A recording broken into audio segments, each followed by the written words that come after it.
एक के बाद एक सामने आ रही आपराधिक घटनाओं से सवाल उठ रहे हैं कि आखिर क्यों दिल्ली में बदमाश बेखौफ हो गए।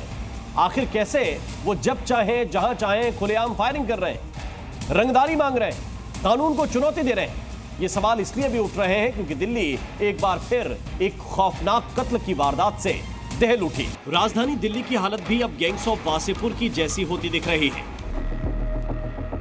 जहां बदमाशों में न कानून का खौफ है न पुलिस का डर। अपराधी जब चाहें जहां चाहें वहां खुलेआम अपराध को आराम से अंजाम दे रहे हैं। गैंग्स ऑफ वासेपुर में दिखा जहां अपराधी दिन दहाड़े क्राइम को बेखौफ अंजाम देते नजर आए।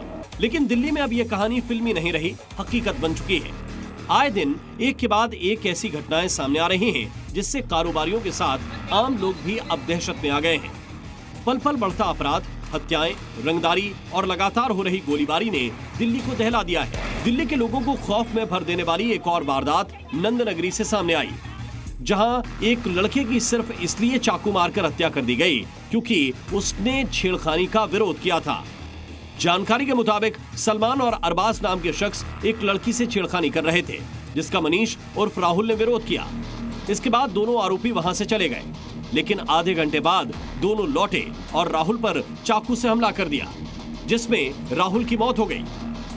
यहाँ मनीष और उर्फ राहुल, उसकी हत्या इसलिए की गई क्योंकि विरोध किया था, छेड़खानी का विरोध किया था मनीष ने, और छेड़खानी का जैसे ही विरोध किया उसके बाद ये लड़के गए और उसके बाद 12 से 13 लड़के यहाँ पर वापस आते हैं और उसके बाद चाकू मार करके और उसकी हत्या कर देते हैं। वहीं घटना के समय मौजूद लोगों ने बताया कि उन्हें इसकी आशंका नहीं थी कि छेड़खानी का विरोध करने की कीमत राहुल को अपनी जान देकर चुकानी पड़ेगी। एक का नाम सलमान, एक का नाम अरबाज, एक का नाम जावेद। ये 3 लड़के हैं। सलीम सिलमपुरिया के लड़के। सलीम सिलमपुरिया बाहर खड़ा था, उन्होंने इशारा करा कि वहाँ जाओ, वो खड़ा है वहाँ पे कि मार के आओ। फिर वो जाके उन्होंने चाकू दिया, वो जाके चाकू मार के आए। और उसके साथ में जो 2 जिन्हें मैं जानता हूँ, एक जिशान नाम था, एक का नाम शानू, जो क्या कहते हैं वहाँ पे थे। वहीं इस घटना के बाद से परिवार में मातम पसरा नजर आया। चाहिए मेरे खून के बलदे, खून चाहिए मेरे को। अच्छा, सलमान और अरबाज थे जिन्होंने। हाँ, उसका बाप भी था, उसका बाप भी था। बुला कर ले गए तीनों। उसके बाप ने मारा, उसके बाप ने कहा मार दे, जान से खत्म कर दे।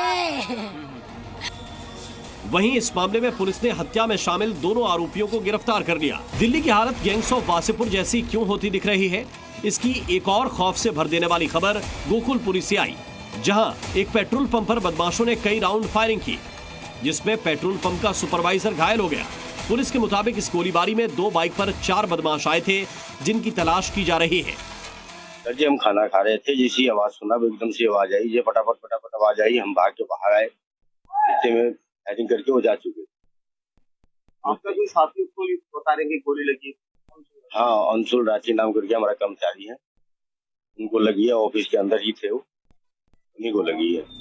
आखिर हम दिल्ली को वासेपुर क्यों कह रहे हैं, इसे भी समझ लीजिए। पिछले 3 दिनों के अपराध देखेंगे तो समझ जाएंगे कि दिल्ली में अपराधी किस कदर बेखौफ हैं।